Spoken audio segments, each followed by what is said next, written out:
Hello YouTube. So I have a few different things to share with you today. I'm going to show you a couple different easy protein sources that I will prep for the week, along with some meals that I put together with them.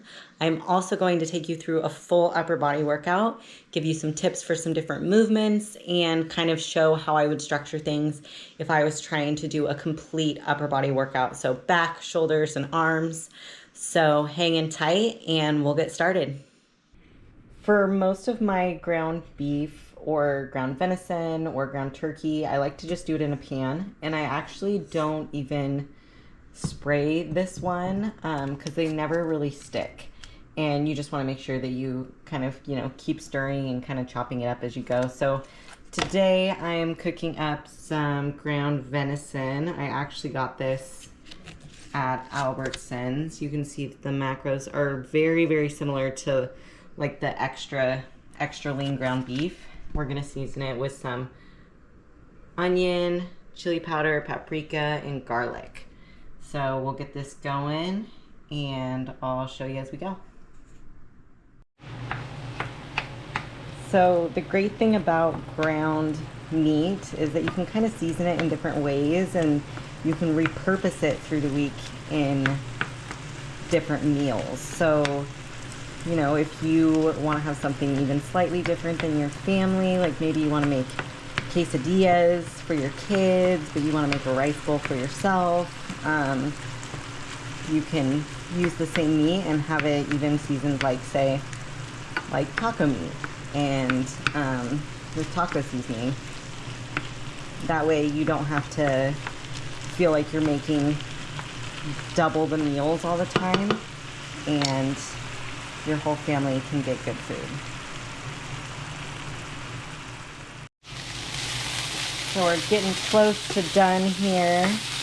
I like to get it a little bit more brown. Make sure there's no red left in it for my ground meat. It's almost all ready to go. So here's one of the meals that I put together with my ground meat. So just some rice and some asparagus that was cooked in the air fryer. So sometimes I'll do it in a bowl and sometimes I'll just put it on a plate and kind of have it separate. It just kind of depends. But with the rest of this meat here, I'll just put it in a container and then save it for meals through the rest of the week.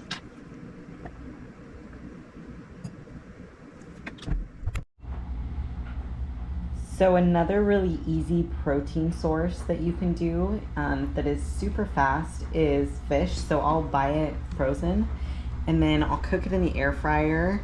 I'll put it to the air fry setting and I'll just cook it for 15 minutes at 390. I specifically love this Feast Mode barbecue seasoning. It's really, really good on fish. And so it gets nice and crispy in the air fryer and super fast, easy, and I'll show you what it looks like when it's done. All right, so we got the fish all cooked up and added it to some green beans, some baked sweet potatoes that I already had made up. I put the Greek on the sweet potato and the avocado, and then this farmhouse ranch on the green beans. Put the extra fish in there. We'll be able to use that later, and we're good to go. All right, so we're going to jump into this upper body workout. Now, when structuring an upper body workout, so let's look at some of the major muscle groups, right? We have back, chest, and shoulders. Now, as a bikini competitor, I don't really train chest, so it's kind of between back and shoulders for most of my upper body days. Now, for me personally, I like to start out with shoulders just because it's a little bit more important in my division, making sure that we have those nice caps. So I'll start off with shoulder work and then move into back work. So I like to start off with a compound movement like the shoulder press. Now for this one, I found that leaning the bench back just a little bit does allow me to get a better pump in my shoulders. After the compound movement, I like to move into some isolation work. So the shoulder has three heads: the anterior, the medial, and the posterior. So I'll start with the posterior here, hitting that back side of the shoulder. You can have a slight bend in your elbows, but I do like to do this on a bench just so that I have that support and am not swinging and using momentum. Now you won't squeeze your shoulder blades here because again, this is a shoulder exercise, not a back exercise, so you don't want to feel it in your mid back.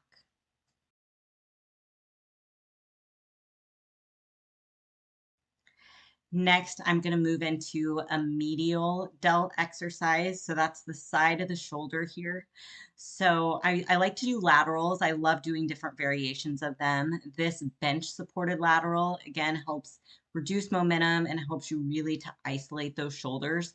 You will most likely have to move the weight down on this exercise compared to what you do with a normal lateral raise just because of that reduction in momentum. And it just really helps you to hold form. Lead with your elbows up. That will help it focus more in the shoulders there.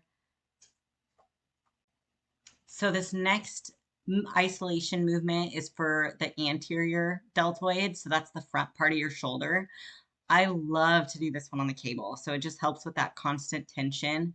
And if you are taller than me, you will want to be careful not to go too high with your arms because you might hit the top of this cable, just as a warning. But for this one, you want to keep your elbows fairly straight. They can have a slight bend just so that it's comfortable for you. I like to do thumbs up, but you can also do thumbs down if you were using like dumbbells or a barbell.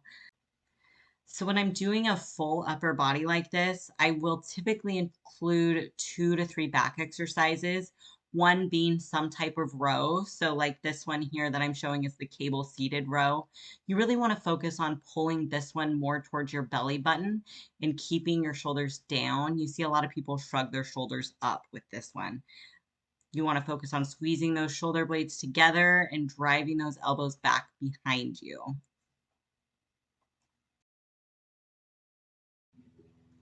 So this second back exercise is going to be a floor narrow lat pull down. So I really like to use the narrow grip here because it's a little bit easier for me to change out being short. With the if I'm changing out the other one, I have to stand on the bench and all that jazz. So this is a little bit easier and faster just for setup purposes. For this one, you want to keep your chest up. I would recommend having a slight bend in your knees. It'll just help you keep your back a little straighter and be a little bit more comfortable. Really driving down through those elbows. Try to think of your hands more as hooks and not gripping the handle as hard as you can. This will help to reduce some of that forearm pump that a lot of people will report feeling and focus a little bit more of that energy on your back. So as many of you know, biceps are my least favorite muscle group to work. I don't know why, I just find it a little boring, I guess you could say, but this is something that I do not skip just because I don't like it. For this one, I do a rotation. So you'll see that my hands go parallel at the bottom and then I rotate as I come up to the top. The foot back kind of gives you a little bit of a brace so that you don't swing as much through the movement. So here is some tricep work. So typically if I'm only doing one exercise for a muscle group like this, especially the tricep, I'll change up the variation or angle that I'm hitting it each time. So today I'm doing just a regular tricep press down. Next time I work my triceps, I'll make sure to include an overhead so that I'm hitting multiple heads of the tricep muscle. So to cap off my workout, I finished with a drop set, which I love to do on whether it's upper body or lower body days. I really like to just burn out the muscle that I'm focusing on and get a good pump in before I leave the gym. So this cable variation is great. So you kind of put it at a weight that you can't go very many reps with. So like 5 to 6 reps, you drop the weight a peg and then do 12 to 15 reps and you just kind of keep that going until you get down to the last peg. Or if you're in weight, you kind of go down, like in dumbbells, you go down in weight until you don't really feel it as well anymore, or your form starts to break down and you're just completely fatigued. So it's just kind of a way to extend the muscle and get more reps to finish you off. Thank you for watching this video. I hope you enjoyed it and got some good tips and can use it in your next upper body workout, and maybe some good ways to cook up some protein. So make sure you subscribe, like the video, and we'll see you in the next one.